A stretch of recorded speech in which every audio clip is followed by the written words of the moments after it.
Peace be with all of you. Good evening to all of you. We wanted to welcome you once again in our first session, this dialogue between generations. This is a dialogue group, an outstanding dialogue group. We are conducting this in collaboration with Impactive, which is the supporting company for this wonderful community initiative to build bridges between different generations and transfer expertise between different generations in the United Arab Emirates. I would like to welcome all of you to New York University, Abu Dhabi. The university was established almost then around 11 or 12 years ago. It is one of the leading local centers for shaping and creating knowledge and spreading this to the university through the institute to the university. And I'll tell you about Impactive Company. Impactive Company, I'll give you a quick brief about it. I would like to thank Nada Miral and the founders of Impact. Maya, thank you very much, the founders of Impactive. You should remember them because this Impactive Company was established recently thanks to MAN initiative. MAN is the initiative that leads the way. They are changing the ecosystem in the UAE to change and build new social initiatives that have a constructive impact on the community. Impactive was established only a few months ago. It was established through the Business Accelerators and Incubator MAN in the 5th edition to boost the collaboration between the founders generation and the pioneers generation who have a long-standing experience and a rich expertise in life. They are the ones who have long-standing achievements and the reservoir of the legacy of the United Arab Emirates, who will transfer all of this to the young people who will continue to build the UAE. The ladies who established Impactive, Nada, Miral and Maya, want to establish an innovative platform to boost the relationship and the development connections between the two generations, the pioneers and the younger generation, within the framework of a social development and economic development program. Somebody may ask, what is driving them to do that? But actually, all of us are born connected to others, and we seek to communicate with others through storytelling and the providing the models and the role models and sharing who we are and what we think about. And as long as we have a vibrant life, we will be able to create life. These are the golden threads that connect our world and make our expertise have their peculiar and outstanding flavor and its own joy. That is why we do believe that every individual has the right to seek to achieve his own aspirations through these guiding relationships and building the impactive connections. That is why Nada and her founding partners in Impactive are trying to make this a tangible reality, to provide a chance for all to repay the favor to the Emirati community through their wisdom and time and effort and their networks as well, and to the younger generation to acquire practical experience so they can flourish and continue the march of development given the accelerated pace of progress and development. The pioneers of the nation have contributed directly and indirectly to building the past 50 years of success and prosperity in the UAE by building the bridge between modernity and our legacy. Today, we need to transfer the expertise of the past 50 years to the new generations who will live in the next 100 years and beyond. And yes, and beyond 100 years, yes. And maybe the COVID-19 pandemic and the turbulent times of COVID-19 that we have lived showed that now more than ever we need and we have a dire need for a circular economy and the impactful guidance programs, particularly the ones based on collaboration between individuals who work together to use the resources in an impactful manner. Only then we will be able to create a sense of belonging, and then we can expand the journey of learning through all the impactful entities in our community, because when a single individual is affected, this effect is multiplied when transferred from one individual to another in a continuous cycle of development that will pave the way for a healthy intergeneration dialogue for years to come. Thank you very much, Impactive. Thank you, Miral. Thank you, Maya. Thank you for your commitment and your keenness on building this circular communication concept and building the impactful relationships that can enable each individual to reach his highest potential in our community. Would like also to thank the key platform that was created to make Impactive a tangible reality.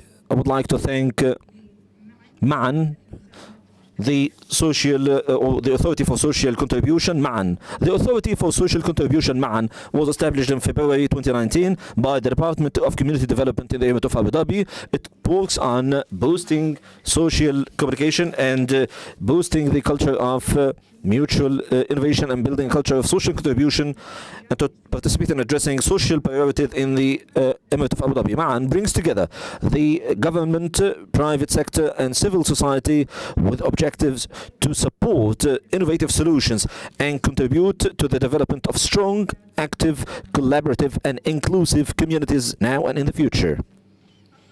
The authority has launched a number of pioneering programs through its 5 pillars of work, which include social impact bonds, social incubator and accelerator program, and social investment fund, and community engagement and outreach management to deliver solutions and make life-changing differences for the residents of Abu Dhabi and to have a positive impact on their lives as well. MAN provides resources and support to seed and grow community-based organizations, raise and allocate funds towards community-based organizations and social initiatives, and promote community engagement and a culture of volunteering.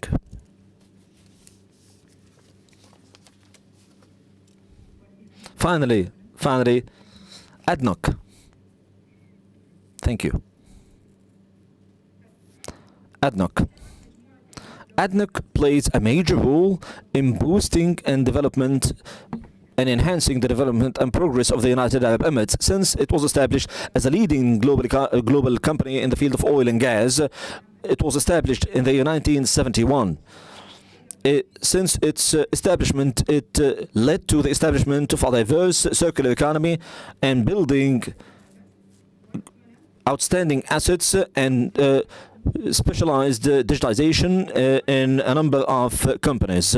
ADNOC has been focusing on using renewable energy resources and multiple energy resources to diversify its local economic contributions.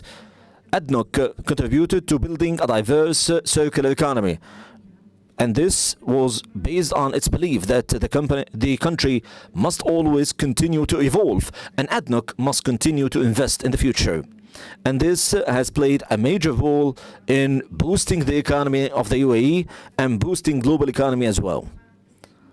With the continuity of this investment by ADNOC to build circular economy as a major catalyst to build the different aspects of progress and development in the United Arab Emirates, ADNOC has also invested in developing knowledge and industrialization.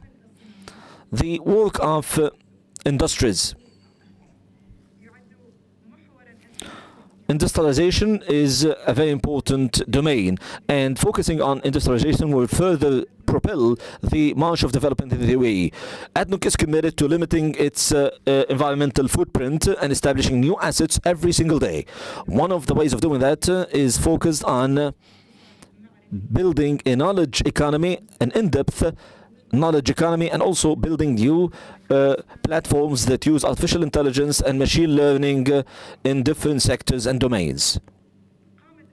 ADNOC also invested in many leading trends in the market and enhanced its offerings through using the different resources to alleviate its reliance on fossil fuel.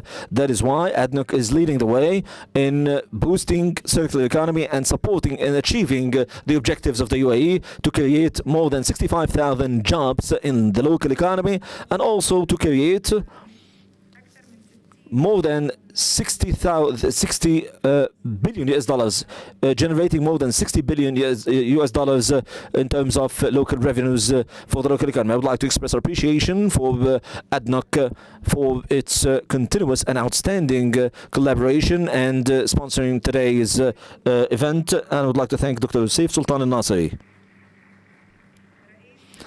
the chairman of the Human Resources Department at ADNOC and its group, and also Mr. Ahmed al-Mahiri, the Deputy Senior Chairman of the Joint Services of Human Resources. I would like to welcome all ADNOC staff and all the employees at the company of ADNOC today who are honoring us today, and would like also to welcome the leaders and the young people who are participating with us in this session.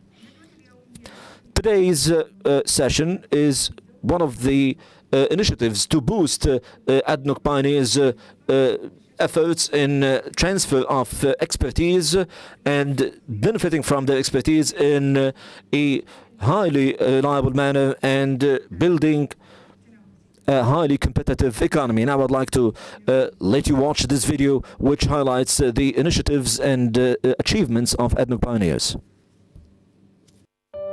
People are at the core of ADNOC's business. They're the powerful force behind our achievements and are important in driving our continued success in the years to come. With the commitment we have towards our people and underpinned with ADNOC's People Pillar strategy, the alumni program aims to connect with ADNOC Group's pioneers through multiple initiatives. The ADNOC Pre-Retirement Program, leading initiative in the UAE and the region to prepare our employees for post-retirement life.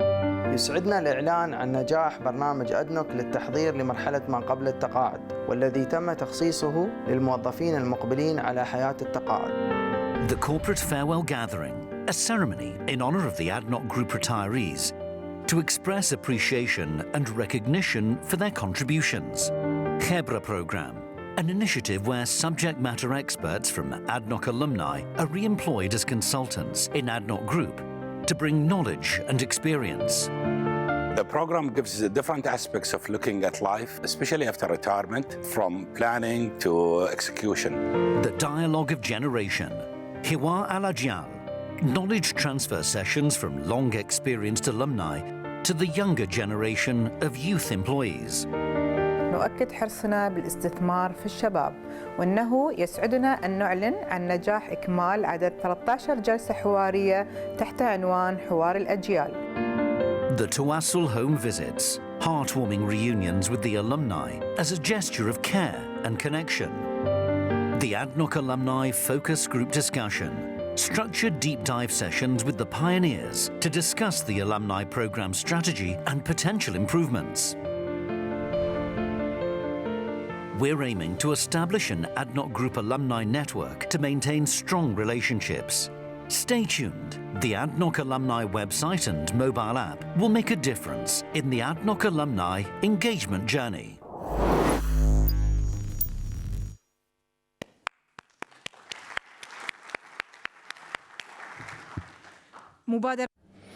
Leading initiatives that boost job commitment and loyalty during and after working for ADNOC. Today's session is a session for exchanging expertise and knowledge and inspiration. The key objective of the session is to empower and boost communication and the connections between the leading generation and the young generation. Now we will host two models or role models of national expertise from ADNOC pioneers or alumni who will be sharing their successes and success stories in boosting the progress of the economy of the UAE and our homeland since the establishment and inception, moving on to empowerment and prosperity. This session will focus on the story of ADNOC pioneers or alumni and one of the key pillars of industrialization in the UAE to build a global economy from the United Arab Emirates and to maintain our legacy and our culture in the age of globalization, and also perceiving of future achievements that can be further boosted in this regard. And this discussion will look into how the younger generation continue to move forward and carry on these efforts. Let's welcome the pioneers, Mr. Rashed Saud Shamsi.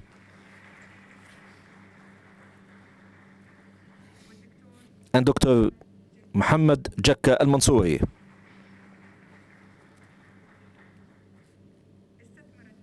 ADNOC invested heavily in the learning and development for its employees and staff, and established a number of leading leaders and prominent figures in the UAE. They have paved the way and shown the way for other companies in the UAE and globally as well.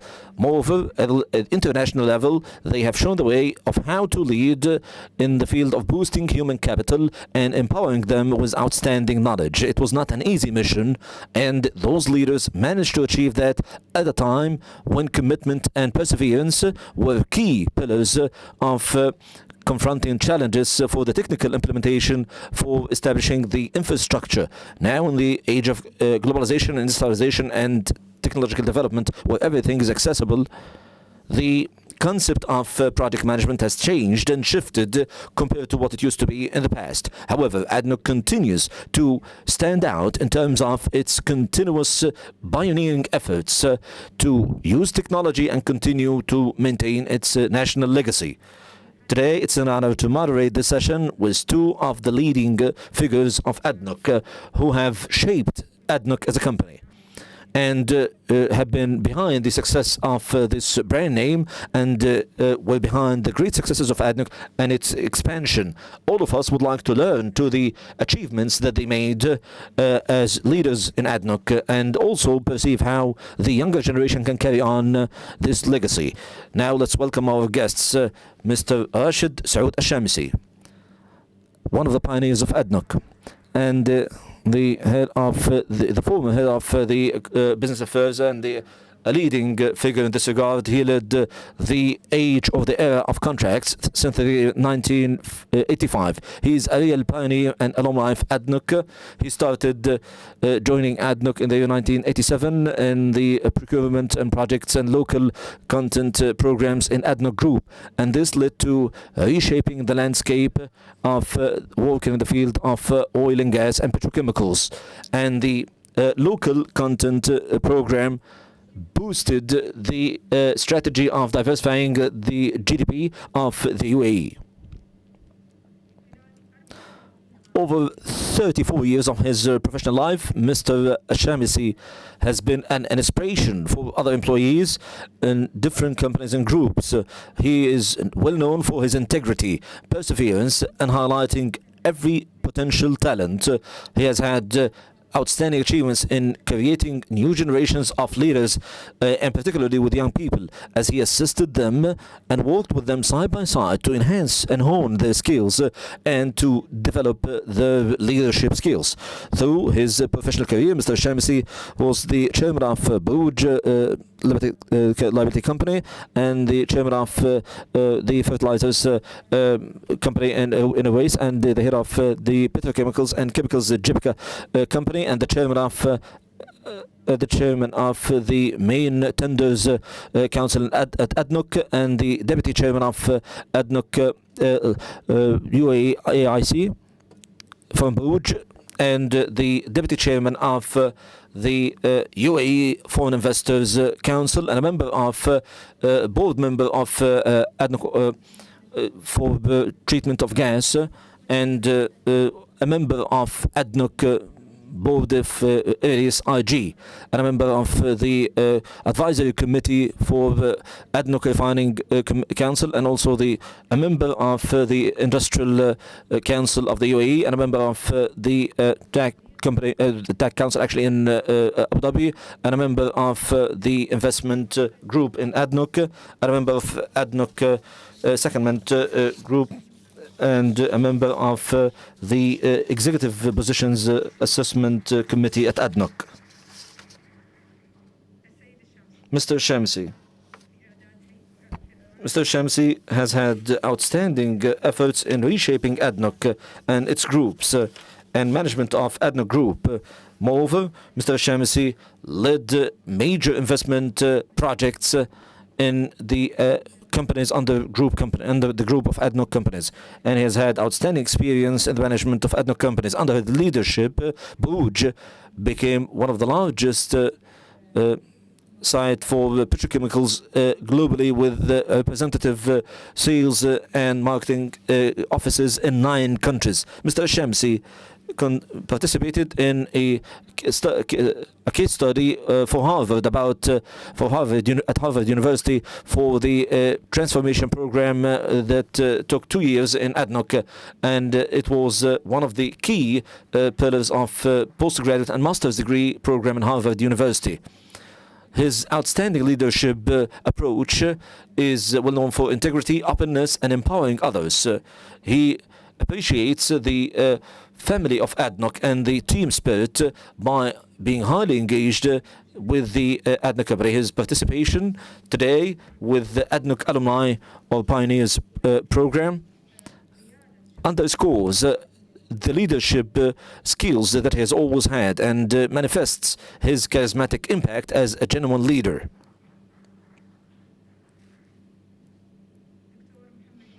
Dr. Mohamad Abdullah AlMansoori, a pioneer of ADNOC and a member of ADNOC alumni program. He was one of the leading figures in ADNOC. He is an outstanding architect and engineer.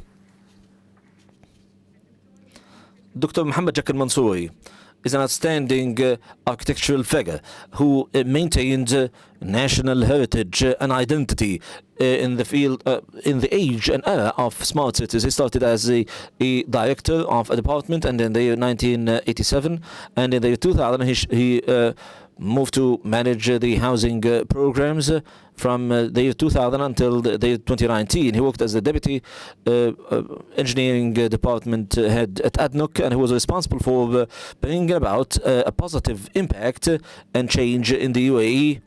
And he is one of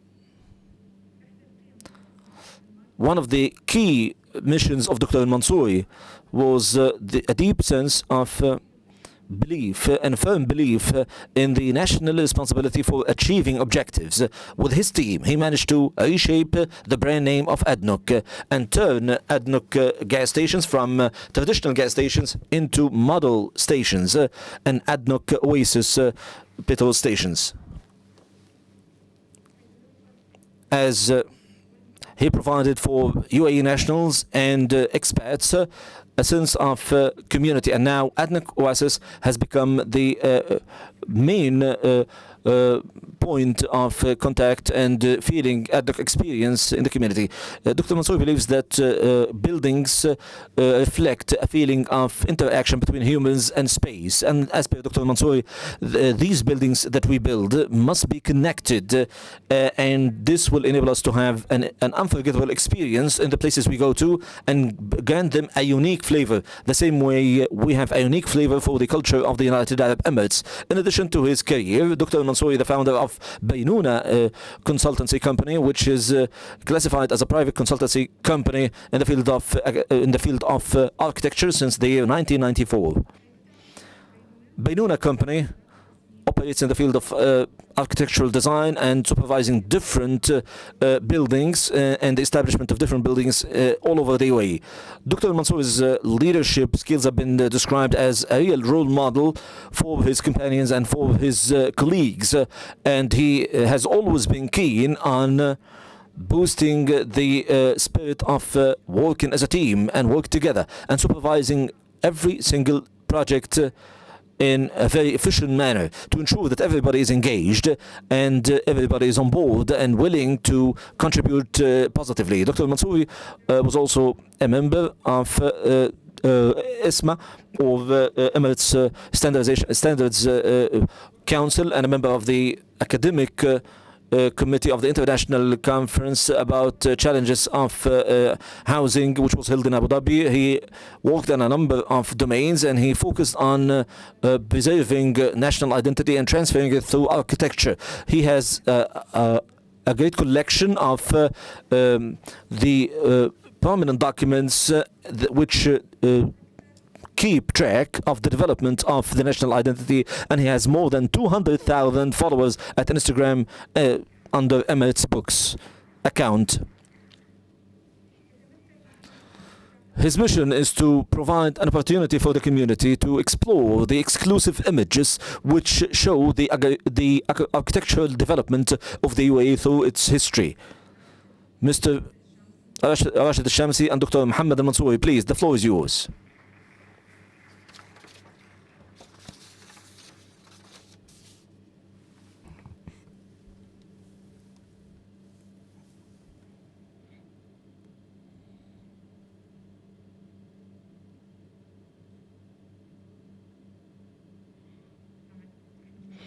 Peace be with all of you. I believe that this is the point that everybody has been waiting for.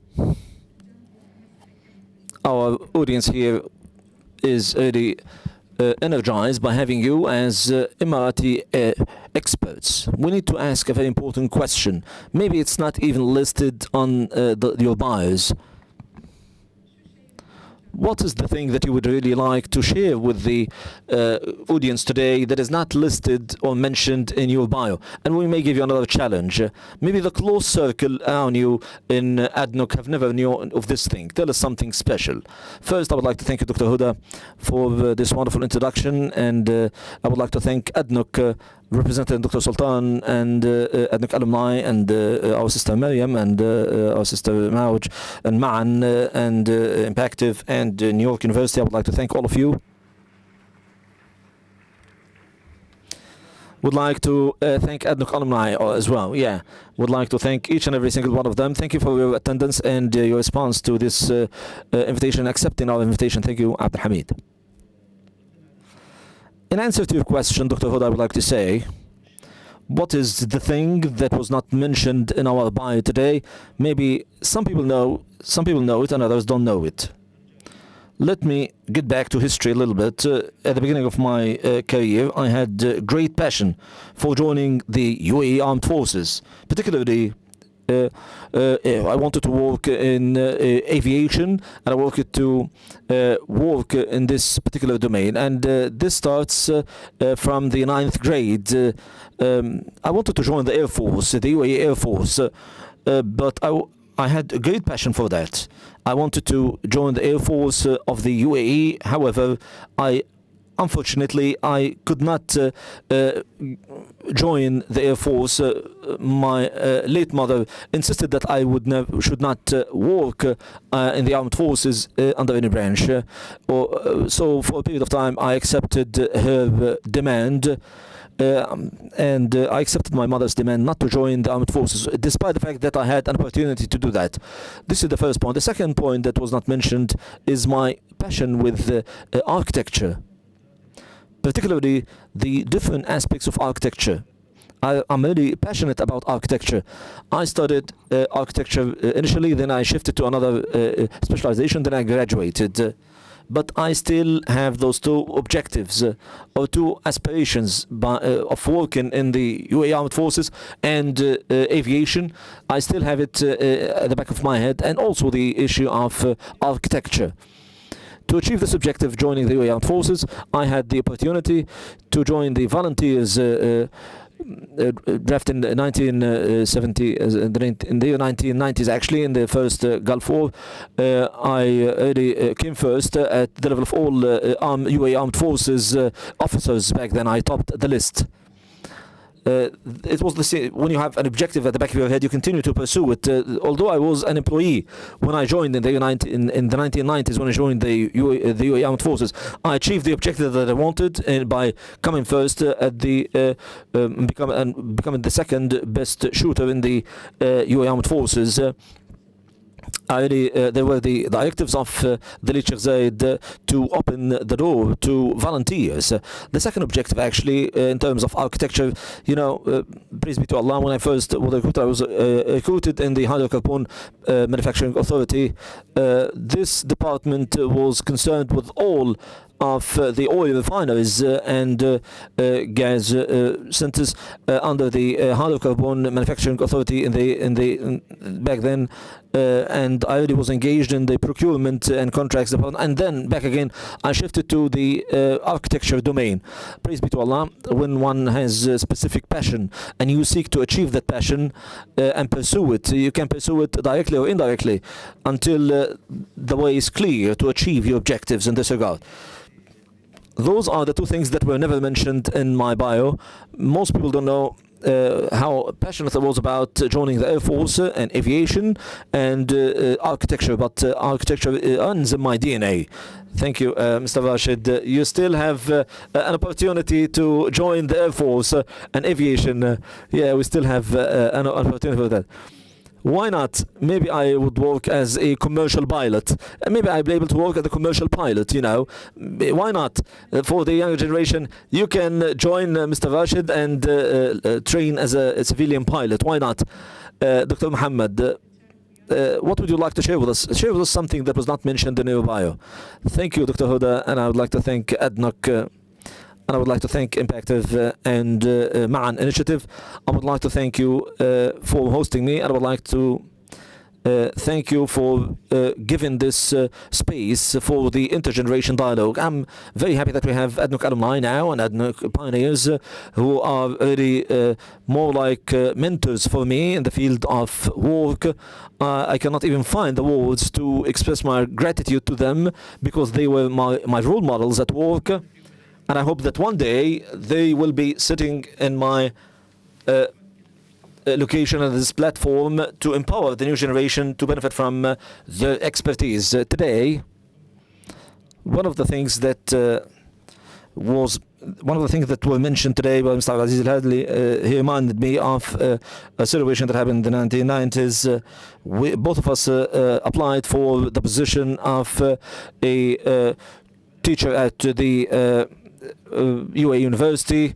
As a lecturer there, we applied for the position of a lecturer, but we were not lucky with that, and we joined ADNOC actually, and it was an outstanding experience to join ADNOC. And this was really an exceedingly outstanding and rich experience in every sense of the word. Secondly, during my career in ADNOC, I was always gathering ADNOC publications. Any publication by ADNOC, by any company, ADNOC, ADNA, Gasco, any company under ADNOC umbrella, I used to gather these publications because I was fully confident that all of these publications have to be maintained because they represented a legacy. They represent a legacy that documents a certain era of the history of this huge company ADNOC, and this legacy has to be maintained to be passed on to the following generations. This was one of the things that I did in ADNOC silently and quietly. Maybe today the first time I'm talking about that.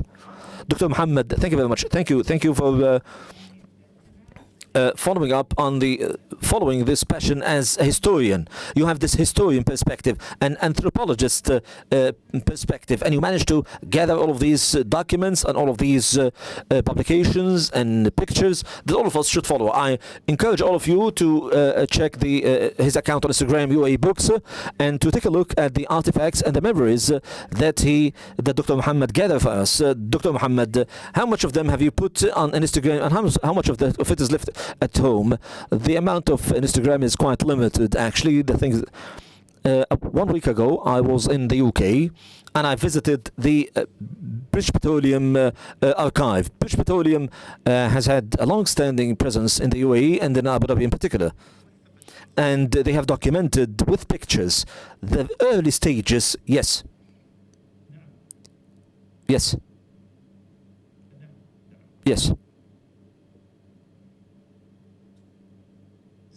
That's true.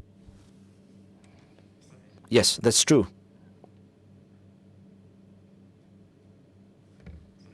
That's true. True, yes. Yes. British Petroleum, yes. British Petroleum, its presence in ADNOC and ADMA, they documented the work in Abu Dhabi in an archive which is now available at Work University in the UK. So I obtained a number of documents, and I hope to share these documents with the followers of Emirates Book account at Instagram. Yes, and we hope that it will be accessible also in the UAE, in one of the universities. Maybe we'll be hosting such an archive to be able to access them and to preserve them for future generations and to study them. The second question: do you believe that ADNOC managed to establish a system for circular economy, a successful one in the UAE? How can we replicate this model in other industries in the UAE? Dr. Mohamad, would you like to answer? Of course, today you mentioned that ADNOC was established in the year 1971, but I would like to say that history, when we go to history, it had history before the year 1971. It was established officially in the year 1971, but let's get back to the 1939 when the late Sheikh signed an earlier agreement with the different Emirates back then, and at the beginning of the 1950s, ADNOC started exploring, or the company started prospecting for oil, and many of the residents of Al-Dhafar in the year 1975, they started working for ADNOC in the year 1975. The different managements that were available back then and the directives by the officials that we must benefit from local talent. There was a story actually that was mentioned by Abid bin Kneish al-Hamili. Abid bin Kneish said that he joined ADNOC at Bab oil fields. He says how he learned to drive cars in ADCO company back then. It was called the ADCO Abu Dhabi company back then, and then it became ADCO company. What matters the most is that he spoke of how he started driving cars and learning to drive cars, and later on he managed to obtain or learn how to drive a car, and then he managed to start establishing the first fleet for transport in Abu Dhabi. He started transporting people from the western region to Abu Dhabi. And this, add to this, the vocational training center at Taif. And we may remember that one of the graduates of that center was Mr. Saud, God bless his soul, who was the first chairman of Chamber of Commerce in Abu Dhabi.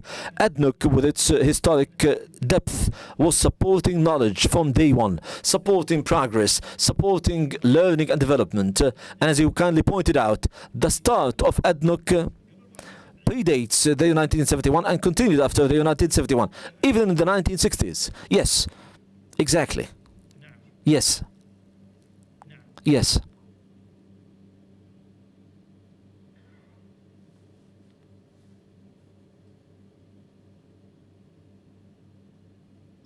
That's true. That's true. Yes. God bless you. Yes. All of this, why did I provide you with this historic introduction? I'm saying that ADNOC historically, from the 1950s, ADNOC has been boosting the R&D and the professional development process, which boosted the capabilities of ADNOC from the get-go, and this enabled the local community to come forward and to develop and to achieve progress. Later on, we had ADNOC Petroleum Institute, and then we had the Petroleum Institute, which joined Khalifa University later on, and now we have ADNOC Technical Academy. Education is part and parcel of ADNOC's operations. It has been and will always be part of ADNOC. Thank you, Dr. Mohamad. These are great insights.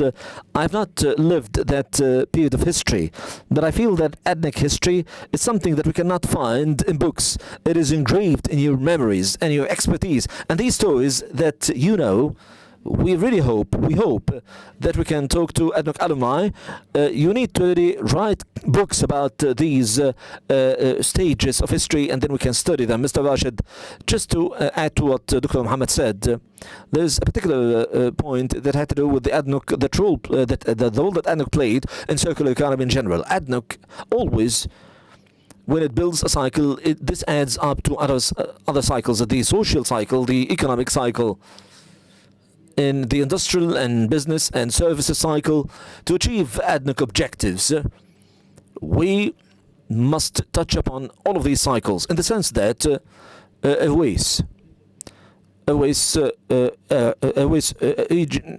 the late 1970s, when the Airways fertile factory and refinery started operating Airways. How can we build a circular economy? By building Airways City, which was inaugurated by the Sheikh Zayed in the 1980s, and it developed all the way, and now it has more than 27,000 inhabitants in Airways residential city. Moreover, we have the same thing that has to do with the islands. This has to do with the social aspect. By the same token, with regards to the operation of companies and the services community and the industrial community, because establishing oil companies, you need support companies, you need industrial companies, you need services establishments that can serve and support directly and indirectly ADNOC's objectives. That is why it has had a major role to play in the march of the local circular economy to provide this comprehensive system. Thank you. That's excellent. And Zerko and all the platform and all of these things. And as pointed out by Dr. We had also ADNOC schools, and we had innovation and research centers at ADNOC Refining Center in Bruges, and these are very important parts of the larger cycle of circular economy in general as part of ADNOC Group. That is why the research centers that we have now are really achieving a positive impact for the company and the community and for the future as well, and for future generations in terms of R&D and scientific development. Thank you. God bless you, Mr. Rashed. Now the question that we have in mind is why? Why ADNOC focused on staying away from the stagnant policies adopted in other oil and gas companies globally? Why was it important for ADNOC to be more than an oil and gas company? This issue has to do with the ADNOC strategy. The 5-year strategy of ADNOC will always have sustainability in mind and resilience. And the second thing that we have is that everything that has to do with this strategy supports the oil and gas sector and petrochemicals sector. Moreover, it is very important to be flexible and resilient because we have a changing global landscape that we cannot control. If we don't have resilience and flexibility, we cannot achieve our strategic objectives and initiatives and development in general. Over the past 50 years, how could we have achieved all of that? That is why we always had to be resilient. We always had to be flexible and to have future foresight and development in a way that is responsive to the global progress in general. What is your perspective, Dr. Mohamad, on the elements and factors of success in Emirati industries in general? And what are the reasons of success when it comes to building human capital in industrialization? No doubt that, as pointed out by Abu Saud, the issue of sustainability and diversity and resilience, these are important factors that represent an integral part of ADNOC operations. In the year 2006, in ADNOC, we wanted to start introducing natural gas in gas stations. In ADNOC distribution, we had traditional fuel, fossil fuel, and this was the core business of our company. The presence of a new or introduction of a new product in gas stations means that this will create some sort of competition. So we had a visit we made a number of visits to European countries to look into how can we introduce this new product in ADNOC gas stations. So the first question by the companies operating in the West was, why do you want to make this shift? You are a company that focused on fossil fuel from day one. Do you have political parties? In Germany, they had the Greens and those who support the environment, but in the UAE, we don't have political parties. Why are we making the shift without any pressure from political parties? As Saud pointed out, the company has always had this strategy which focuses on the issue or the concept of diversity. We must have diversity of resources, and we must have a high sense of protecting the environment in terms of diversity. Natural gas is more responsive to environmental needs compared to fossil fuel. That is why ADNOC started this initiative and started shifting taxes and cabs in Abu Dhabi and transforming them with support from ADNOC distribution, and we continue to do that until now. We have many of ADNOC gas stations provide natural gas supplies. In the years 2016 and 2017, we had the issue of electric vehicles.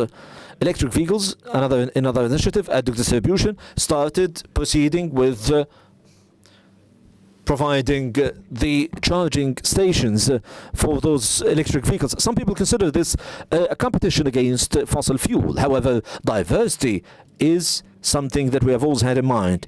Diversity is something that is part and parcel of ADNOC's DNA. That is why ADNOC has always had this orientation and this prospect of focusing on the environment and diversity, and we must carry on with that.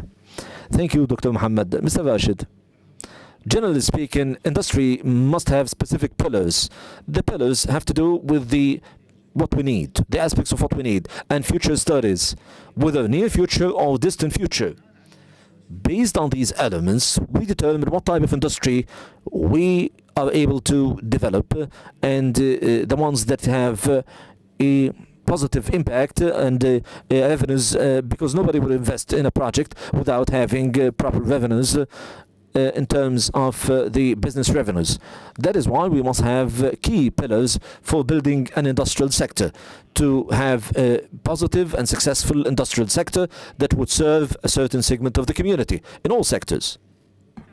Mr. Rashed, you have a secret name or nickname. They call you the godfather of local content program. So we cannot continue without asking you about this nickname. What were the strategies that led to building and focusing on the local content program? How can we build upon the strategy of local content that you have deployed and build upon it? Well, actually, this topic needs far more time. It needs an entire time dedicated as a separate lecture for this. But let me try to summarize this topic. First, it's an honor to have this nickname, and it's an honor also to be a member of the local content program team. It's really an honor to be part of that team. Most of them are here with us today. That is why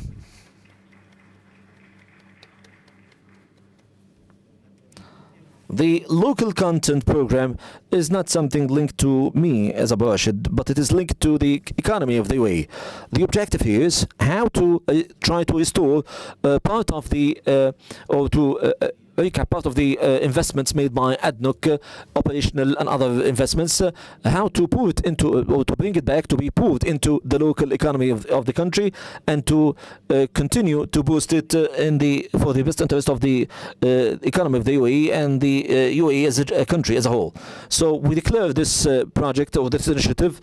Very quickly, I'll give you a background about this project. First, the project was already initiated based on the supreme directives of the leadership of ADNOC to start the local content program. Globally, everybody knows that there are many projects that have to do with local content, so many programs globally. But for us, we must have a full and thorough study of these programs. Thank God we conducted a global survey of these programs, local content programs. We have listed all of them, and we looked into the pros and cons of these programs, and what were the programs that have achieved success, and what are the programs that failed to achieve any success.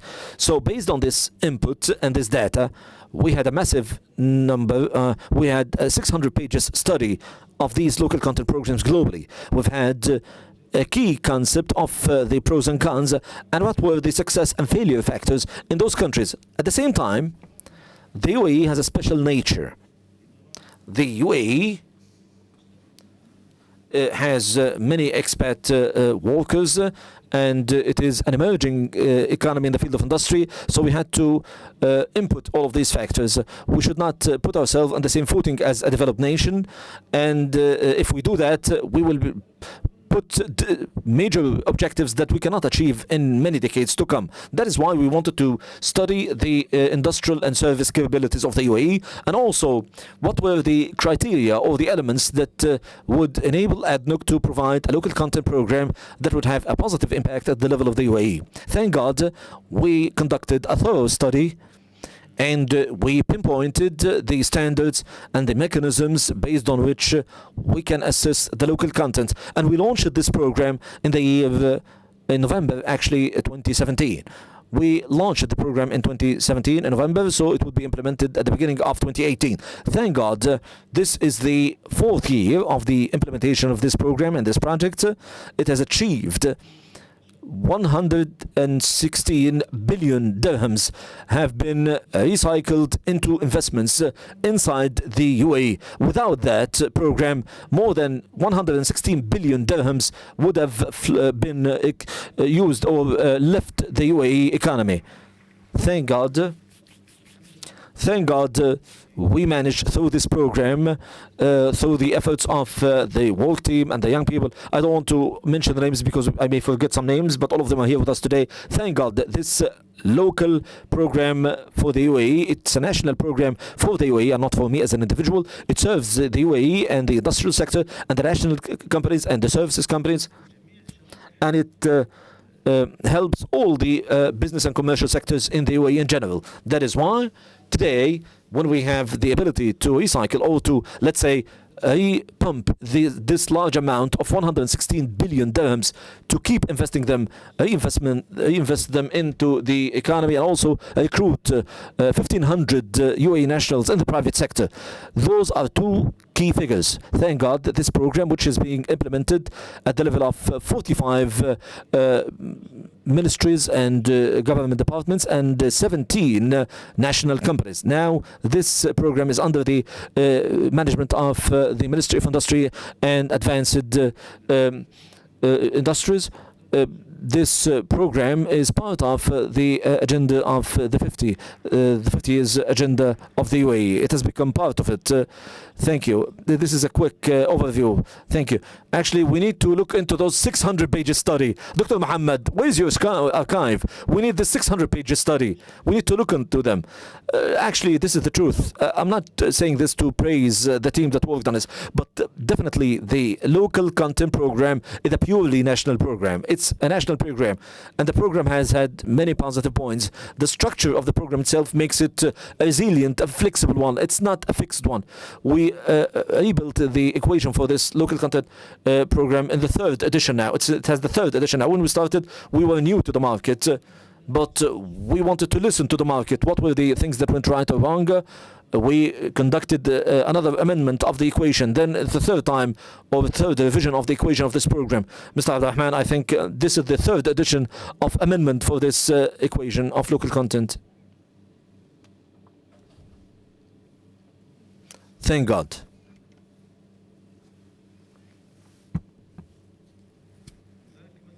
That is why, as you pointed out, Abu Abdullah,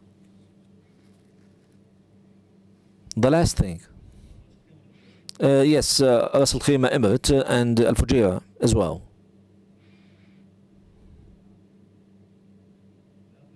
No, quite the opposite. I am part of a work team. I was part of a team. Yes, thank you. You are very modest. You are one of the pioneers.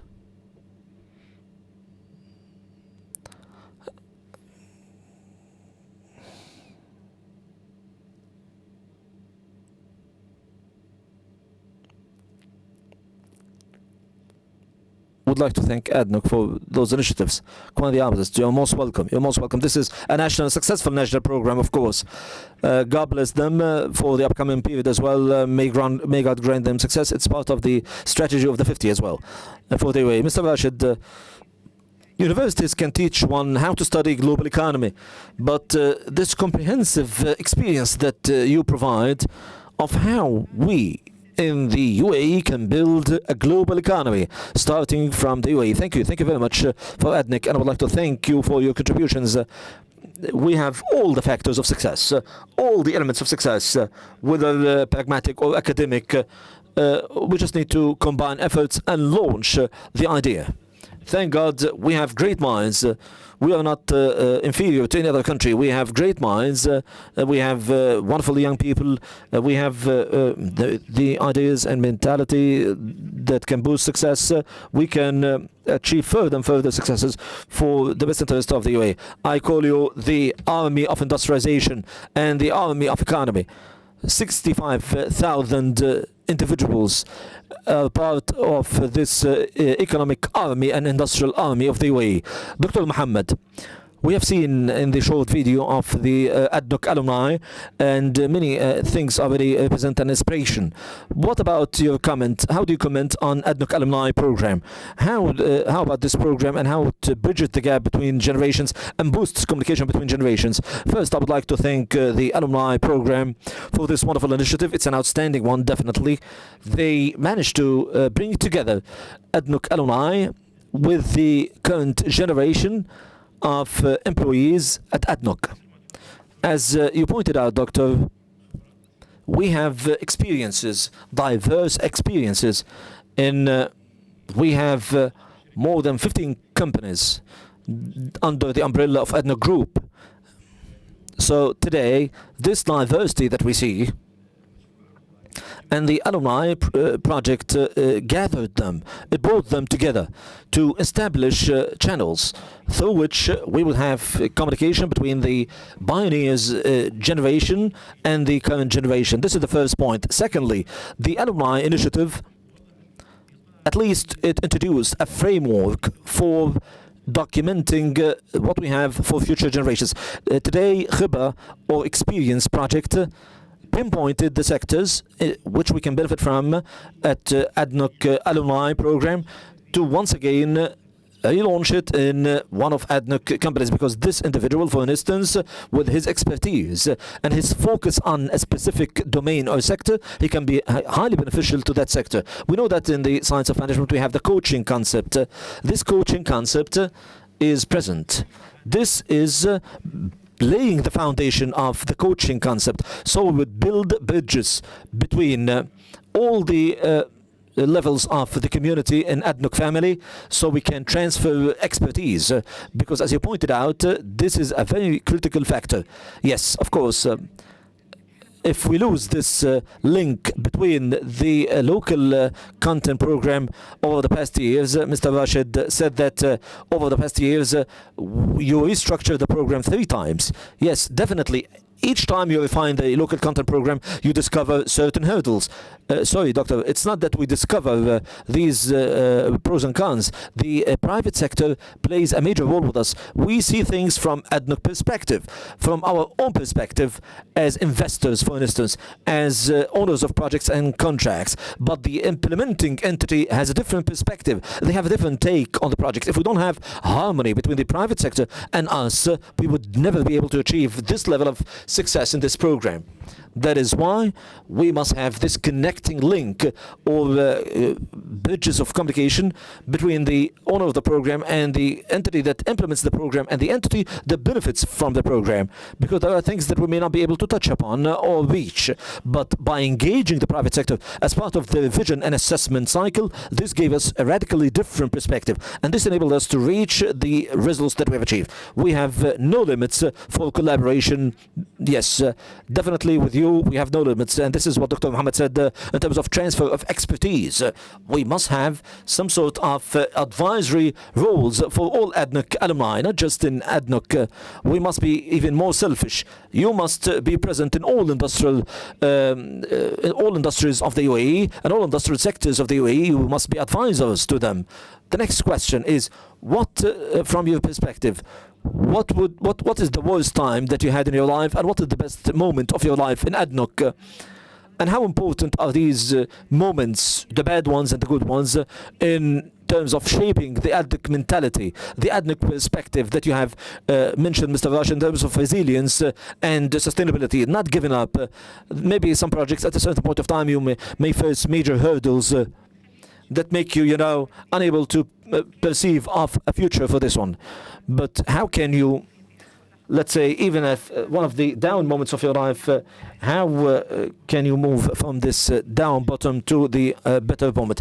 It's not about a bad moment or a worst moment. It's about making mistakes. It's not about the worst moment. It's about making mistakes. If we know what mistake we made, we can correct it. And this becomes a learned lesson.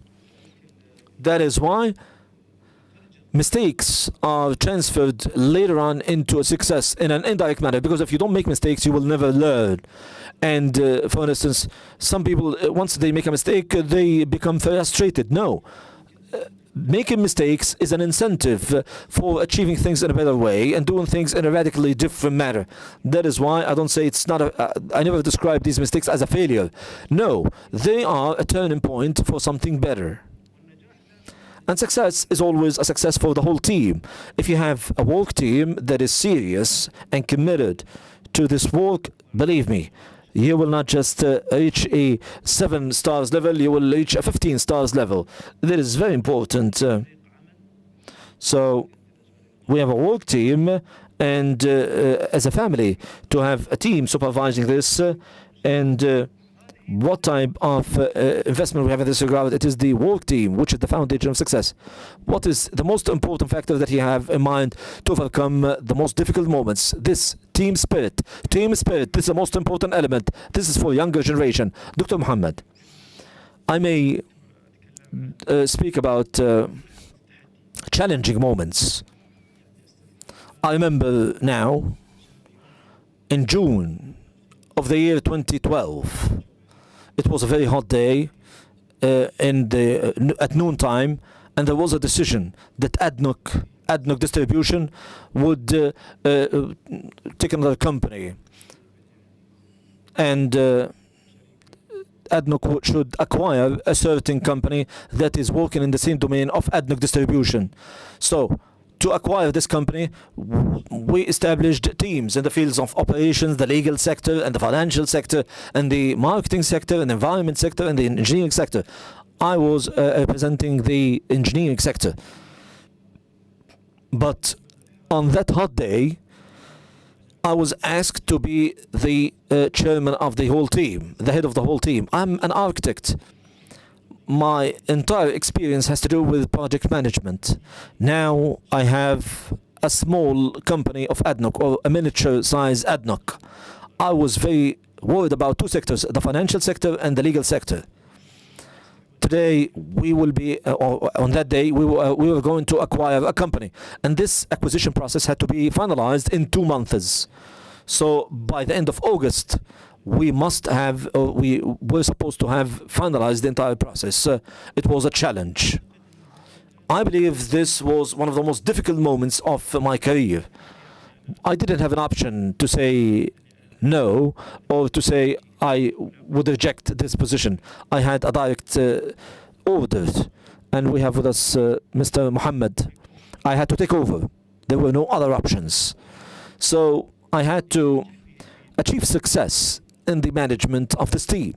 And as Abu Saud pointed out, the team had to be a comprehensive one, an integral team, and I had to select the team members carefully to be able to accomplish the mission. The most difficult moment was that I had to be able to read the legal issues and study them with the legal team, and also the financial issues. I had to study them with the financial team. This was one of the major challenges in my career. As for success at ADNOC, with the inauguration of every single project in ADNOC Distribution Company, and in ADNOC company, I would see the signs of success for every ADNOC project, because it represents more expansion of ADNOC sales. Expansion of ADNOC sales means that the scope of work of ADNOC is increasing exponentially. So the more we inaugurate new projects, the more we feel that we have made another achievement and made another contribution to ADNOC Distribution. can we say that your focus on achievement has become the driver for overcoming challenges and difficult moments for you? Definitely, this is an important point. But what matters the most is the process of achievement. The team spirit and selection of team members played a major role. And ADNOC, the most important quality of ADNOC is that we always have this team spirit. The team spirit in ADNOC, let me use the term, it is more like a family. So we have this family spirit in ADNOC. The more we keep communicating with our team throughout the day, and this team becomes more like a family member to us, because the members of our team is the cornerstone of success, any success at ADNOC. Let me talk about the ADNOC alumni program. Why is it important for you, Dr. Mohamad and Mr. Rashed, that every single member of the new generation, whether accountants, engineers, or scientists, or researchers in any domain, why is it important for them to know about the history of ADNOC and ADNOC's history and the learned lessons that we have learned through ADNOC history? ADNOC history is a very rich one. It's not a journey that spanned a couple of days. It spanned 50 years. ADNOC was established in the year 1971 and up till now. And before those 50 years even. So for me, ADNOC is an encyclopedia of knowledge and studies and achievements and initiatives. It has so many learned lessons for all domains and all activities, whether for engineers, accountants, physicians. So over the past 50 years, I believe that this is more like a reference to all sciences. Why? Because ADNOC is considered the backbone of the Emirate of Abu Dhabi. And it is important for this backbone of the Emirate, which is highly critical for the Emirate and for industry in general, and for the success of all initiatives and activities in general. That is why, as I pointed out to you, it is a comprehensive encyclopedia that encompasses all sectors, including accountants and engineers and all of these sectors. It has so many learned lessons that people can benefit from, and younger generations can benefit from these learned lessons, and even the current generations and future generations can benefit from them. That is why we have so many lessons to learn. And what matters the most is how to transfer these lessons from one generation to another. It is a school in every sense of the word over the past 50 years. Excellent. The 50 years school. Dr. Mohamad. Doctor, you have spoken of universities, and what do universities teach? In professional life, universities teach you knowledge and skills. A lot of knowledge and much less skills. This is the scope of work of universities. Then we have experience. Experience is the element that hones your professional skills, and it creates this diversity and empowers the individual to play more than one role. ADNOC's journey is a very rich one, and I told our brother Abdullah that maybe we have not touched upon the academic aspect, but our presence in ADNOC taught us life skills every single day. We at ADNOC, we had life-related aspects and issues that have to do with leadership, with environment, with financial aspects, financial challenges, and issues that have to do with legal aspects and other different domains. So we had an infinite number of potential and activities. So you have mentioned the issue that these expertise are now present in people's heads. Every one of us now, and every individual here, if you gather the expertise that we have today in this hall, the experience of each individual, if it's 30 years and we have 100 people, so we had 300 or 400 years of experience. They are now here represented in this hall. Imagine all the other ADNOC alumni and pioneers who are all over the UAE. They used to be in the work domain, and they have accumulated experience. And this accumulated experience is really genuinely important for learning us as a learning resource. For instance, I'll give you an example. We had the tenders committee in ADNOC distribution. We had Mr. Mohamad, who was a member of that committee and a chairman. We would sit together. We would discuss different topics. We would finalize everything and move on. Suddenly, we received a decision that we must go to ADNOC's main office. The head of the committee was this gentleman sitting here. Of course, I'll tell you how we learn. Now, today, on that day, I went to him. It was my first time to meet him. All of them were among the senior officials at ADNOC. And I was asked to justify why did I change the value of a certain project.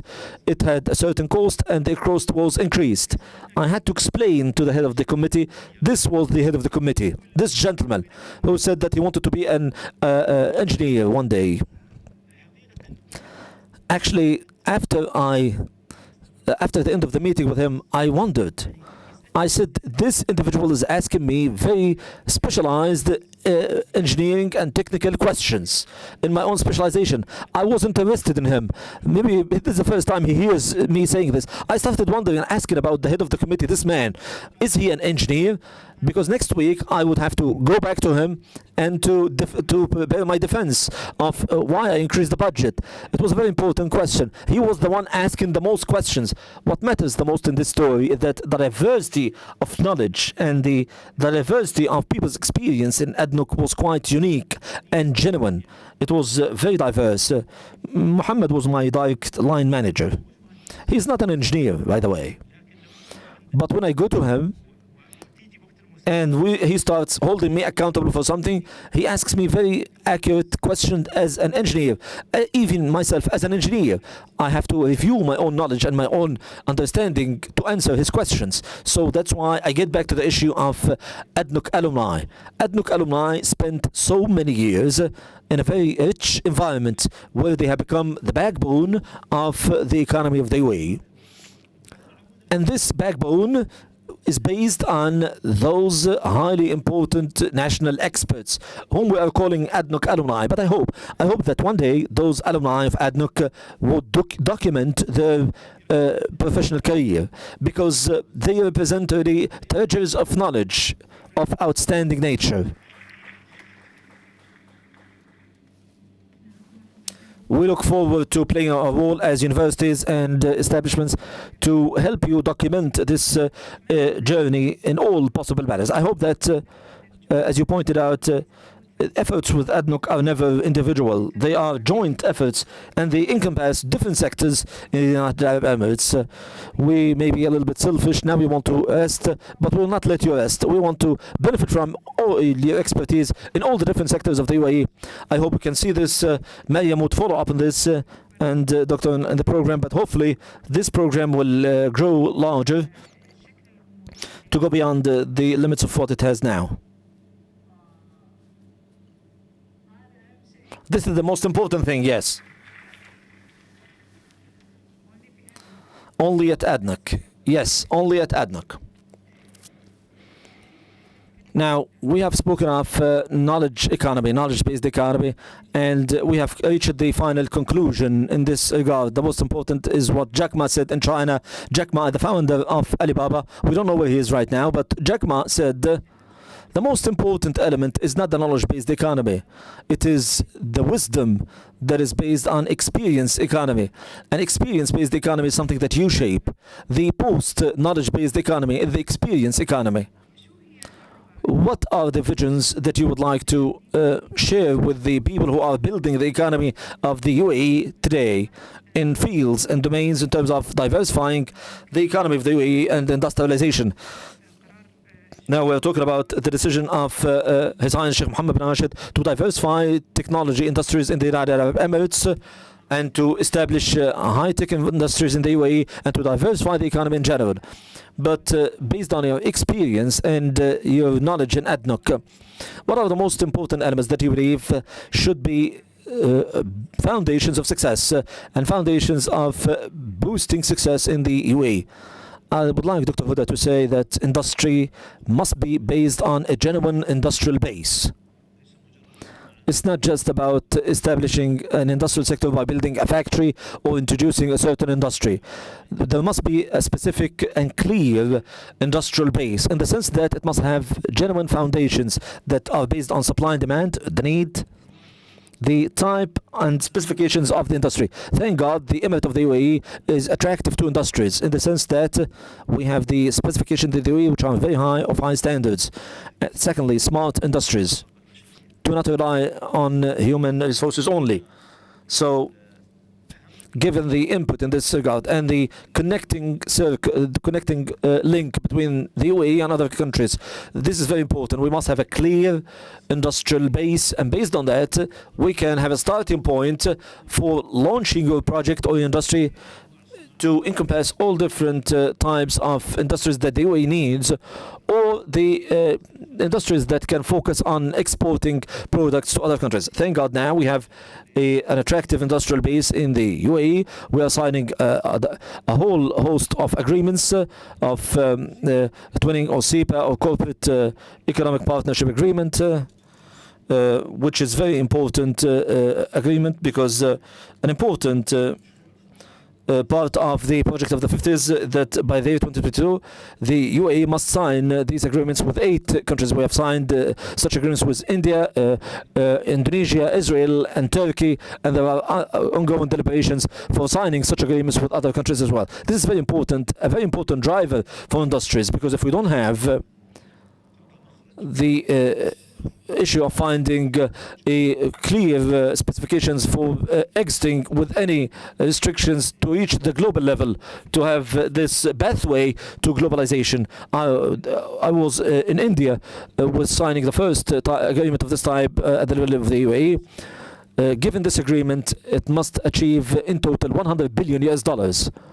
If the manufacturers or the economic experts or the owners of this industrial base, if they benefit from a single system, which is the joint economic agreement with India, to achieve this $100 billion of benefit. This has to do also with the agreement with Indonesia and the agreements with other countries, as I pointed out. So when we build an industry, we build an industry on these bases, an industry that gives us the driver and yield, brings the desired yield, and not to require support. Because if we build an industry based on subsidies, I believe, as Rashed, it will be a failed industry. Why? Because this industry will always wait for subsidies. We may provide subsidies at the beginning. Yes, you may provide some sort of subsidies at the beginning, but it must not go on relying on subsidies, because there will be a deducted segment. But in the future, in the field of the industrial sector, it is very important not to build an industry based on providing financial subsidies by the government. We must build a competitive industry for the local economy and for the external and global economy. Its competitive edge might be in the local market, and at the same time do not take the issue of quality or specifications down. We must always focus on the high quality standards that represent the UAE. As we say, the made in the UAE brand, the made in the UAE concept must be highly important. Yes, it's a wonderful answer. I hope that we can keep it in our mind, because this answer is it must be the manifesto for it must represent the guidelines for the industrial sector. And people have a wrong concept of industry. They believe that you can make any kind of industry. No, if it doesn't have or doesn't meet the economic impact and the economic elements of the local economy, it's useless. It must be something that boosts the national GDP. Yes, it must have a long-term impact and a long-term revenue. It must be a strong industry that is capable of standing on its own feet. Dr. Mohamad, what do you think? Saud referred to the issue of competitiveness. We at ADNOC Distribution, we had a project which is entering markets other than the market of the UAE. When we started studying the issue of competitiveness, we realized that the cost that we have is a little bit high. So we had to be able to, in order to compete overseas, when ADNOC enters other markets, ADNOC has to take into account the issue of competition. We had to reduce the operational cost that we have. So this was one of the most important challenges that we faced, to penetrate other markets and provide competitive prices that are commensurate with the prices that they have there and commensurate with the local economy. Yes. If we give you one last challenge, would you like to get back to ADNOC? Imagine that you are back to ADNOC and we will give you unlimited budget and unlimited support to implement a certain project. What would that project be? What do you think, Dr. Mohamad? Would it have to do with architecture or development? Actually, we had a project and we implemented part of it, but many other parts were not implemented. We had a project to build a plant that would achieve self-sufficiency in terms of energy. It would rely on solar energy, and at the same time, it would be a smart station, so that when the driver gets into the gas station, there would be a face recognition for the driver of the car and his license plate number, and automatically those who get into that gas station, he would immediately be able to fill his tank with gas and what preferences that he has in ADNOC station. We implemented that in the self-service concept, but for different factors, the project was paused or halted. I hope that we had implemented that project.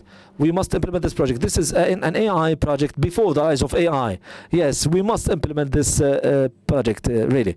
Mr. Rashed, maybe the only project that ADNOC made headway with it, but it has not been fully developed, is the automation of processes in general. Paperwork, in the sense that we don't see a single paper on anybody's office, full automation, not just in offices, but even in factories and so on. This is highly important because paper is disastrous. Paper wastes time. And at the same time, in COVID, we have seen that there was an important lesson of how to deal with these processes. And thank God, we have gone beyond this stage.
Excellent.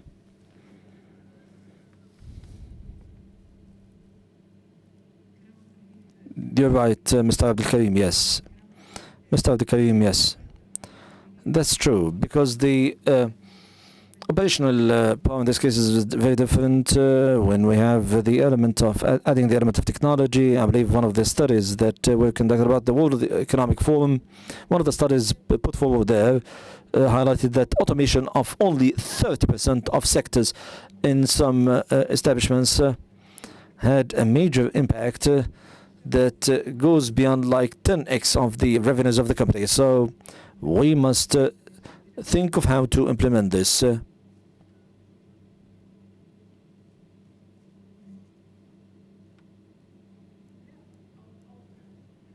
No. Or we may generate new jobs that may change the concept about jobs. Instead of having the traditional jobs, we'll have reorientation. Yes, reorientation, that's true. Now the next question, which has to do with the future for you. Where are we headed in the industry of the UAE? what are the most important opportunities that we have in the future of industries in the UAE? What are the most important challenges? As you pointed out, Doctor, since His Highness Sheikh Mohamad Rashed launched this initiative today, it's about smart industry and relying on smart industries, because now this is the main trend that the whole world is headed to, and this is through the fourth industrial revolution moving in this way. This is for smart industries as well.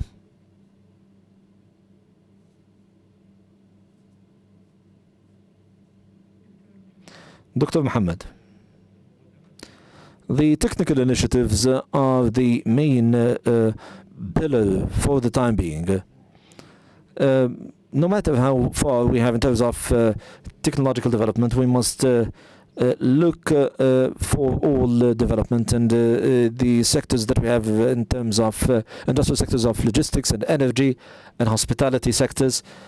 Definitely in the future, if we don't focus on technological industries, definitely there will be a major gap, because in the future is actually for the technological industries. The team is saying that we are running out of time, but I need to give the floor for the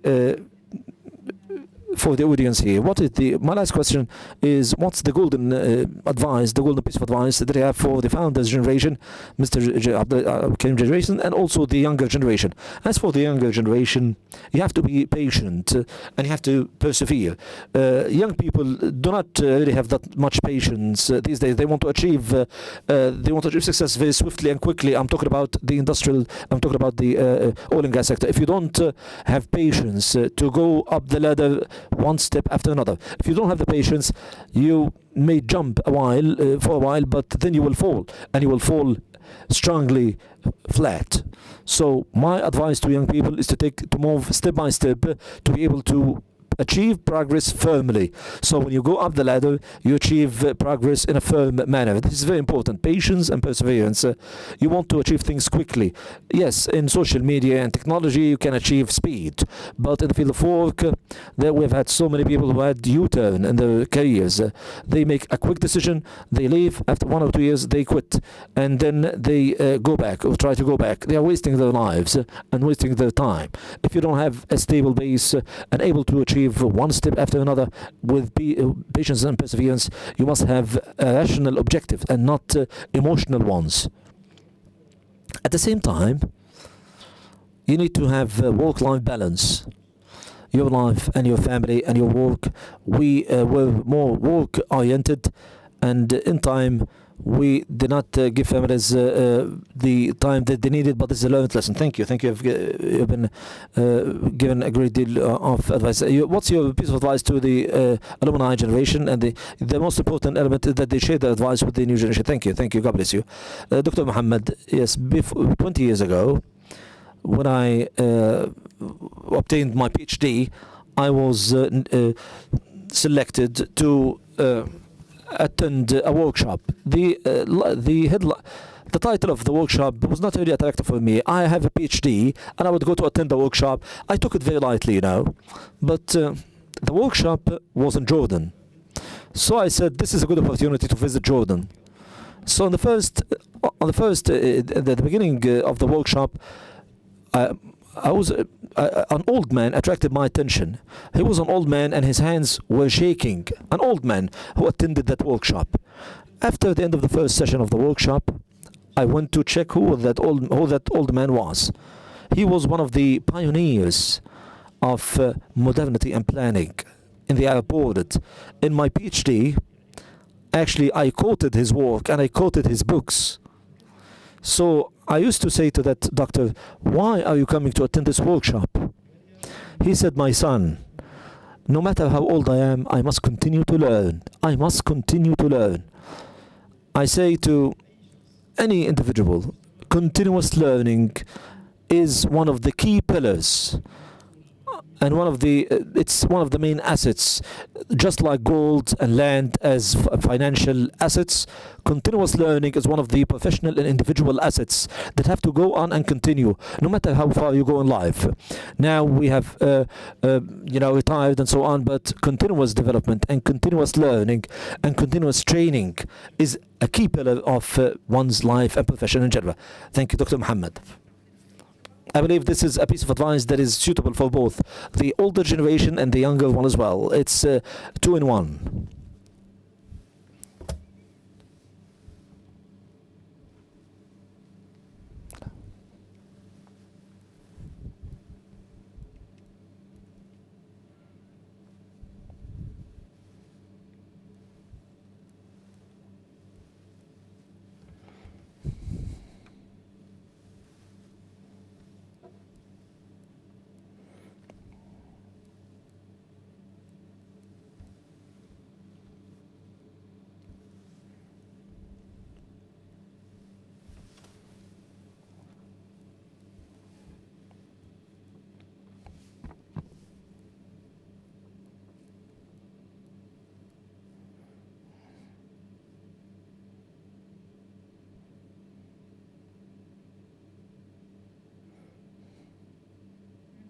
Have you heard it?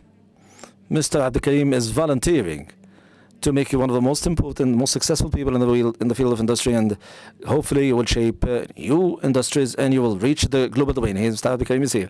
Don't let him leave without benefiting from him, you know. Yes. Now our dialogue is not over. Our dialogue has must have the voice of the audience. What would you like to ask about? What would you like to ask our pioneers? What's your name? How old are you? Tell us where are you from? The mic? Yes, either the front. Tell us your name. My name is Sam Al-Haddad. I'm one of the Khalifa University graduates. I'm 20 years old. This is a question that may not be directly about the knowledge-based economy and industry. However, I believe it comes as part of the young people's aspirations. When we talk about ADNOC and when we hear about Dr. Sultan Al-Jaber and His Excellency Sultan Al-Jaber and diversity of energy transition in ADNOC in particular, and the economy of the UAE in general. So we're talking about the UAE, and over the past 50 years, we're talking about an economy that is filled with fossil fuel resources. But for the next 50 years, we're talking about an economy that would be reliant on technology and industrialization and entrepreneurship. That is why I would like to know this transformation. What's the role of this transformation now at ADNOC, especially that ADNOC relies mainly on fossil fuel?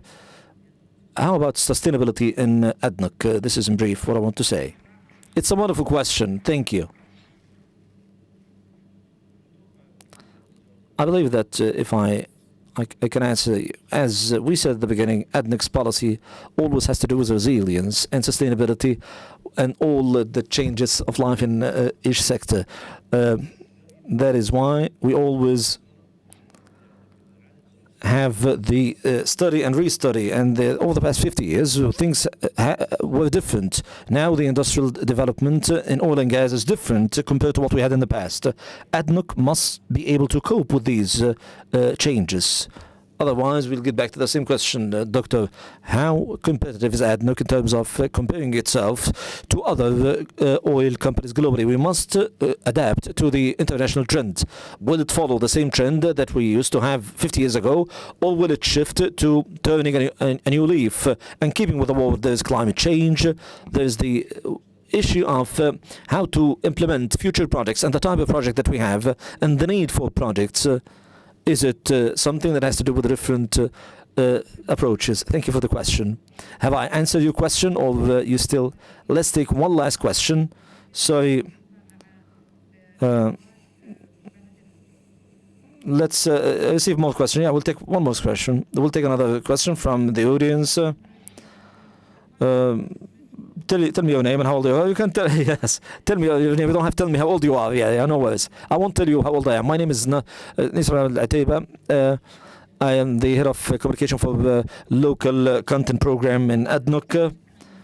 Abu Saud was my manager. He was my manager, and Fatima and Abu Ala and Dev, the whole team. Please, all the local, please, all the team members of the local content program, Rashed Saud team. Abu Saud, God bless him. He is, if you allow me to speak in English. Saud is basically the textbook example of a leader.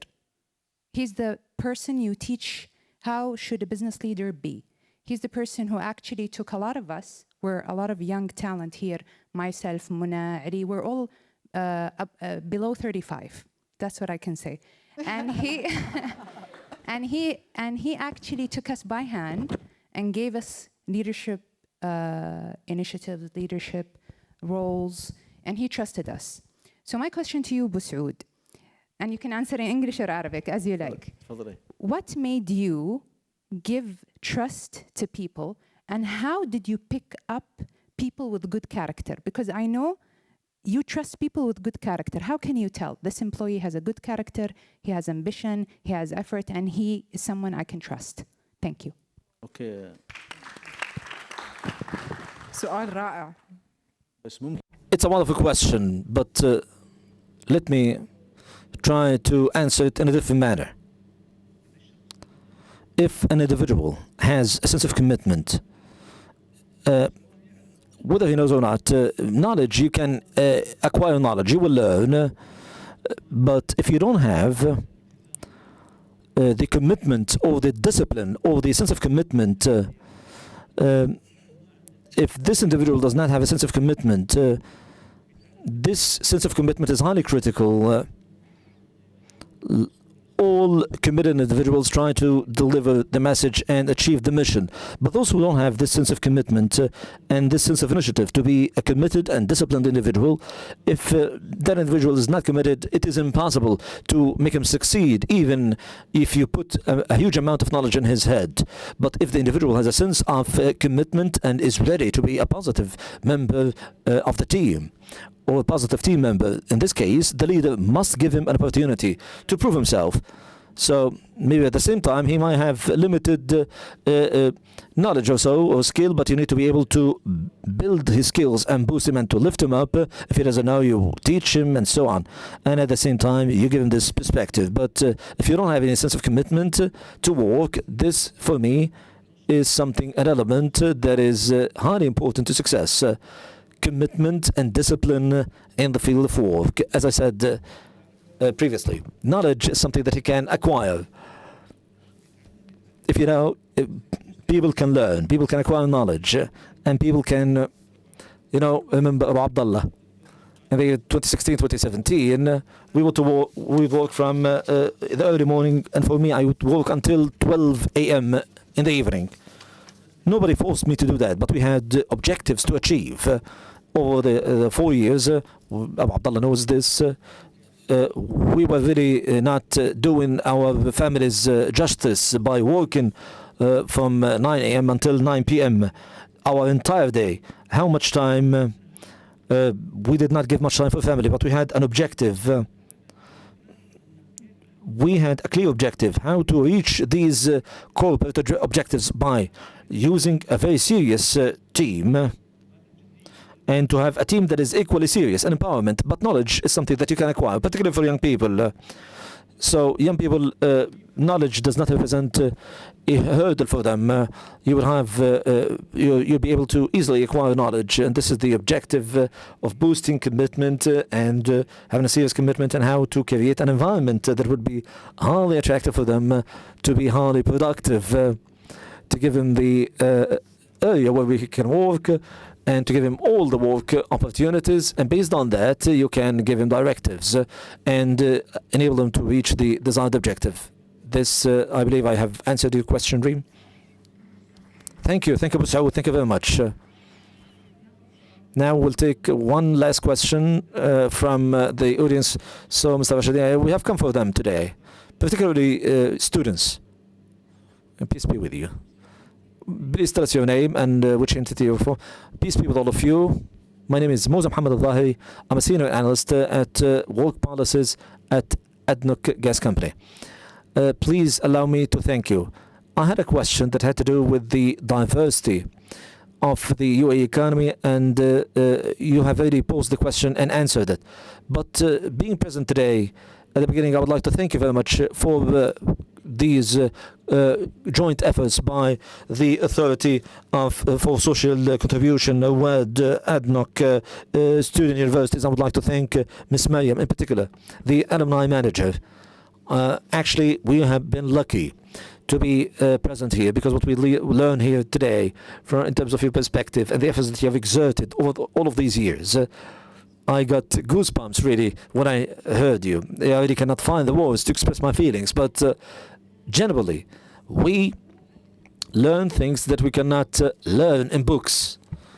All the expertise that you have mentioned and the 2 hours that we have spent with you in these wonderful sessions enable us to learn from you and enable us to look forward for the better. It's increasing the commitment in us, and I'll connect that to everything that I have learned. Thank you very much. Thank you. Thank you very much. Do we have any other questions? Thank you. We would like to conclude the session and say that, please, where are the students? Please raise your hands. Do you have any question? Anybody, are there any questions? You have the mic. Go ahead. Yes, please. Tell us your name. Tell us where you're from. You can use the microphone. First, I would like to thank you, Mr. Rashed, Dr. Mohamad, Dr. Hoda. I'd like to thank you for moderating this rich session. I have a question about the R&D in the industrial sector in the UAE. What role does it play? How important it is to support it, and if we have any challenges in this regard? R&D, how to make things the way from scratch. What's your name? Fatima. Where are you from, Fatima? I give you an open invitation on behalf of Barouj to visit the Innovation Center at Khalifa City. On behalf of Barouj, I would like to give you this invitation, because Barouj Research Center and Takir Research Center represent a role model. Maybe I cannot really be the one who makes or praises Barouj, because I was the chairman of Barouj at a certain point of time.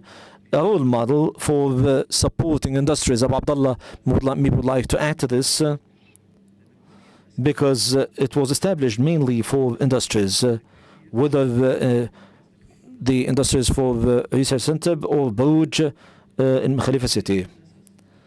This is something that was based for the development of industry and having patents. I don't know how many patents we have. Maybe you can remember the figure.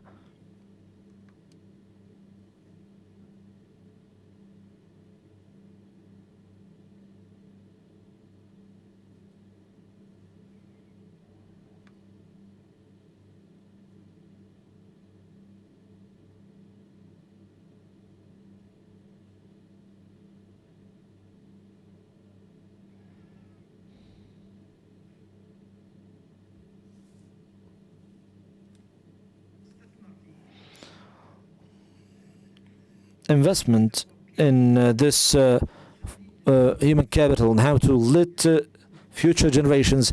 The concept of sustainability. What is the concept of sustainability? Is to empower the new generations and enable new generations to use. We can use the current resources that we have without undermining the rights of future generations. We have a massive and important resource, which is the resources represented in oil and gas. We must use them. The issue of energy transition. Energy transition is not His Excellency Dr. Sultan Jabir, maybe you have heard what he said, but we always talk about energy transition. Energy transition is not like a switch. You switch off from fossil fuel to alternative fuels. Energy transition is a 50 to 100 years transition. Unfortunately, the wrong concept that they had in the West today, they are paying dearly for it, paying the price for it in the West through the massive energy crisis they have in the West because of this misconception. And it's not just about the companies and governments, even the financial institutions, the banks and the banking sector, they told us about the ESG and so on, and they will not give you loans. These investment transitions need, in this energy, we need massive investments and research of how to use the energy that we have in the optimal manner. This is our fortune. This is the country's resource and the future generations' resource. We have tight gas, shale gas. We have sulfuric gas, and we have oil, and we have tide. We have, thank God, we have so many resources, and the fossil fuel will continue. And we must extract them. We must extract these resources in a way that does not destroy the environment, but protects the environment in terms of carbon capture and sequestration. All of these things require research, and we must continue. We always advise ADNOC, and I was part of this with the system with ADNOC, and we started with the beginning of this research. Mr. Rashed spoke of Peruge, also how we use this resource, this gas, and turning it into polymers, and polymers are into many industries. I always ask them, when was the last time you used ADNOC's products? I ask that question. Now we are using ADNOC products, the light, the AC, all the elements in your car. Peruge products have to do when you turn on the faucet. Most probably the pipe in your house is made from one of Peruge products, and it's engineered in the Innovation Center. To find application for our wealth, which is in the ground. And that's very important. So we need to continue the research and development, and I'm always supportive of that, and I hope ADNOC will continue to invest in the research. Without it, من يتذكر كان معالي Who would remember who was the minister, a Saudi minister of oil, God bless his soul, he passed away recently. He used to say, did not end because people ran out of stones. And so is the oil age. So the oil age will not end because people run out of oil, because there is but for us, we need to make sure that we take every drop of it before it ends. And it is you, جيل الشباب, والeducation, والرواد, and احنا. And the alumni, it's you and the alumni who will be continuing this policy. We should not listen to the negative things about energy transition and so on. We should do it quickly, and in the morning we should be doing the energy transition. That's peanuts.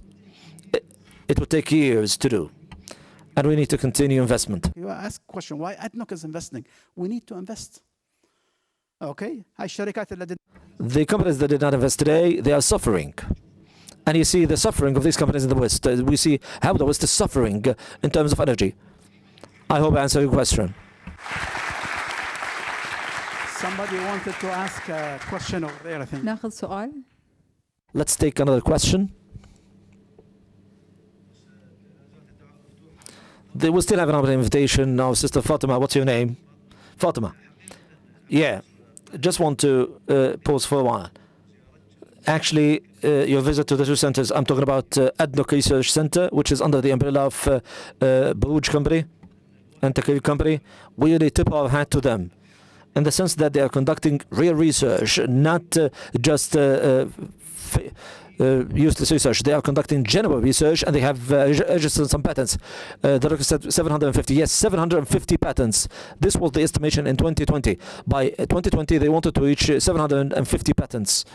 Yes. So if you would like to, we extend the open invitation on all of our sisters here, Maryam, and on my behalf, I will coordinate everything. Anyone who would like to visit Buj, particularly in Khalifa city, it is very close by. It's very near. You can see what Abdullah has been talking about, how gas is turned into small grains, and then it becomes a product that is used in our cars and everything.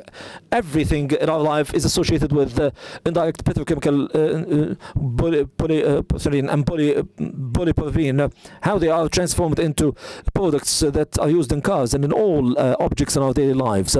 Thank you and God bless you. You must visit this innovation center. Yes. What's your name? Assalamu alaikum. Peace be with you. My name is Mir Jalaf. I'm a student at University Abu Dhabi. Thank you very much for your presence and your participation of your experience. I don't have a question, but this is addressed to the audience. Summit that will occur next year in Abu Dhabi, November 2023, and it's part of New York University Abu Dhabi. It's the largest youth-led summit about energy and the energy transition. And of course, as you mentioned, that energy transition will not happen overnight, but we are hoping to be part of the energy transition and have an impact. And we really would appreciate having partnerships with ADNOC, Impactive, and also MAN, because we know that all of these organizations are working towards the energy transition. And we would love to have a further conversation with you guys about possibilities of partnerships and other opportunities, and also having workshops during the summit and different collaborations. Thank you. عهود صح؟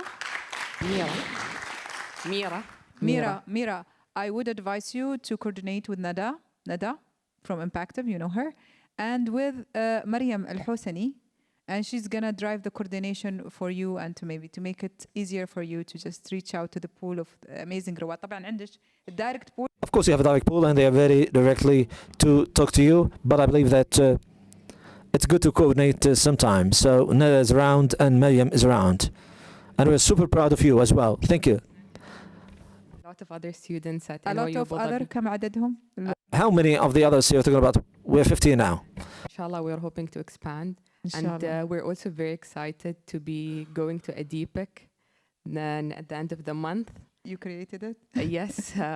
We're also in contact with the people from ADIPEC to visit and have a tour. So we're very excited about that. Allah يوفقكم يا رب. God bless you. God bless you. We wish you success.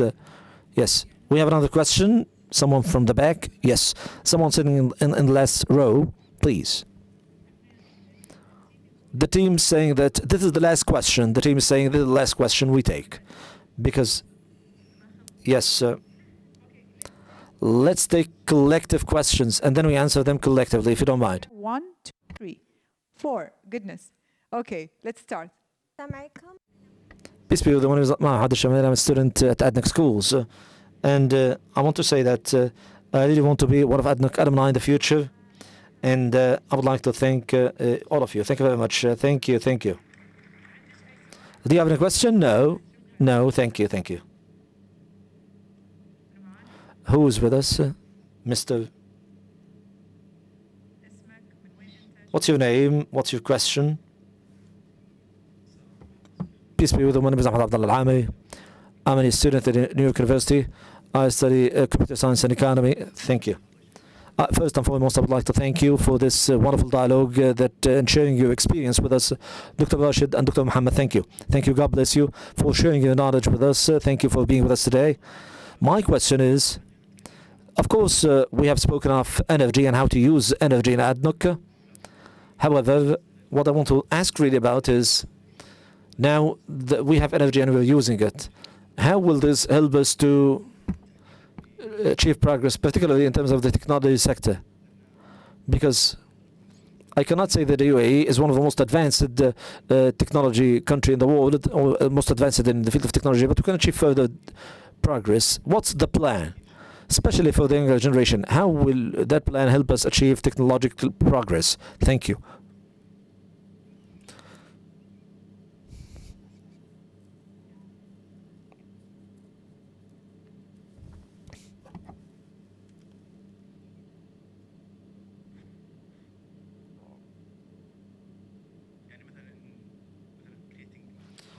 For instance, creating hardware solutions that will help ADNOC companies. For instance, my brother is an oil engineer, and he has been telling me about ADNOC wells and saying that I noticed that the process of extracting oil it is a bit primitive. He told me that there is an access point. You drill the start drilling for reaching the oil in the well and so on, and it's a bit primitive.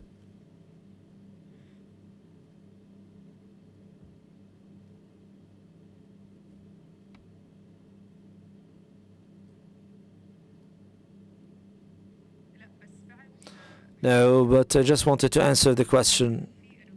There is innovational part in ADNOC that comes towards technology, especially in recent years. We've had this. We're talking about a couple of ADNOC trading. ADNOC trading was not part of the portfolio. All it had was energy trading, and using technology. This is something that we did not have in the past. Building a different technology and hardware and software to enhance and boost the operational capacity of the different ADNOC stations. So the component of technology and innovation does exist in ADNOC. However, it is continuous, yes, and this is something that continues. Yes, fully automated, yes, he's saying, yes. Yes, excellent. So we must really correct the common narrative. It's not just an oil company. And based on that, we have started this dialogue. It's not just an oil company. I'll take one last question, and then we'll really apologize. So we can ask the questions after the session for the alumni in general. We have a dinner outside, and we can talk to one another. One last question from the gentleman. He was waiting for a while. Yes. Can you kindly introduce yourself? Peace be with you. Guest. My name is Hayat Qureshi. I'm from Manchester, UK. Very important question you asked about the age. So it's very important to say, safe to say, I have spent quarter of the century in education. In a few years, I will be half a century myself. So I have spent half of my life in education, in quality improvement. Now, this is more a compliment. It was my desire to meet Steve Jobs, but I think the search has come to an end today. I think I found my Steve Jobs today, and the Steve Jobs of Middle East.